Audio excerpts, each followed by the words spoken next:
महाभारत 18 दिनों तक चला दुनिया का सबसे भयानक युद्ध। लाखों योद्धा मारे गए। लेकिन क्या आप जानते हैं कि इस पूरे युद्ध को खत्म करने के लिए 18 दिन नहीं, सिर्फ 1 मिनट काफी था। हाँ, सिर्फ 1 मिनट, क्योंकि महाभारत के युद्ध में एक ऐसा योद्धा भी था जो अकेले पूरी सेना को खत्म कर सकता था। उस योद्धा का नाम था बर्बरीक। बर्बरीक भीम के पोते और घटोत्कच के पुत्र थे।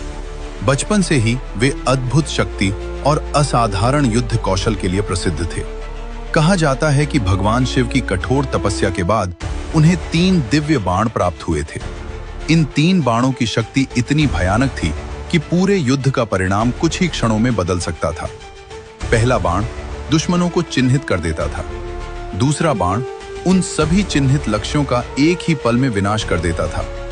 और तीसरा बाण अपना कार्य पूरा करके वापस अपने तरकश में लौट आता था। इसी कारण बर्बरीक को 3 बाणधारी भी कहा जाता था। जब महाभारत का महान युद्ध शुरू होने वाला था, तब बर्बरीक भी युद्ध में भाग लेने के लिए कुरुक्षेत्र की ओर निकल पड़े। लेकिन उन्होंने अपनी मां को एक वचन दिया था। उन्होंने कहा था, मैं हमेशा युद्ध में हारने वाले पक्ष का साथ दूंगा। यही प्रतिज्ञा सबसे बड़ा संकट बनने वाली थी, क्योंकि अगर बर्बरीक युद्ध में उतरते और कौरव कमजोर पड़ते तो वो कौरवों का साथ देने लगते। फिर जब पांडव कमजोर पड़ते तो वह पांडवों की तरफ आ जाते।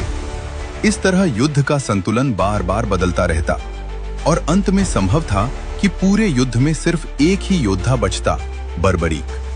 भगवान श्री कृष्ण इस आने वाले विनाश को समझ चुके थे, इसलिए उन्होंने एक साधारण ब्राह्मण का रूप धारण किया और बर्बरीक के सामने प्रकट हुए। उन्होंने बर्बरीक से उनकी शक्ति का प्रमाण मांगा। कृष्ण ने एक पेड़ की ओर इशारा किया और कहा, अगर तुम इतने ही शक्तिशाली हो तो इस पेड़ के सभी पत्तों को एक ही बाण से भेद कर दिखाओ।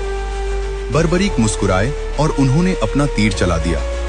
तीर ने पेड़ के हर पत्ते को चिन्हित कर दिया, लेकिन तभी वह तीर ब्राह्मण बने कृष्ण के पैर के पास आकर मंडराने लगा, क्योंकि कृष्ण ने चालाकी से एक पत्ता अपने पैर के नीचे छुपा लिया था। फिर भी वह तीर उस पत्ते को ढूंढ चुका था। कृष्ण समझ गए कि बर्बरीक की शक्ति सच में अद्भुत है। तब उन्होंने बर्बरीक से एक दान मांगा।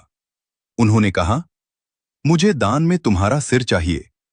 बर्बरीक क्षण भर के लिए चौंके, लेकिन एक सच्चा क्षत्रिय अपने वचन से पीछे नहीं हटता। उन्होंने बिना किसी हिचकिचाहट के अपना सिर भगवान कृष्ण को दान कर दिया। कृष्ण ने उस कटे हुए सिर को एक ऊंची पहाड़ी पर स्थापित कर दिया। कहा जाता है कि वहीं से बर्बरीक ने पूरे 18 दिनों तक महाभारत के युद्ध को अपनी आंखों से देखा। आज उसी महान और रहस्यमयी योद्धा को लोग खाटू श्याम के नाम से पूजते हैं। राजस्थान के खाटू श्याम मंदिर में हर साल लाखों भक्त दर्शन के लिए आते हैं। लेकिन आज भी एक सवाल लोगों के मन में रहता है, अगर उस दिन भगवान कृष्ण ने बर्बरीक का सिर न मांगा होता तो क्या महाभारत का इतिहास कुछ और होता? और क्या सच में वे 3 दिव्य बाण आज भी इस दुनिया में कहीं छुपे हुए हैं? आपको क्या लगता है?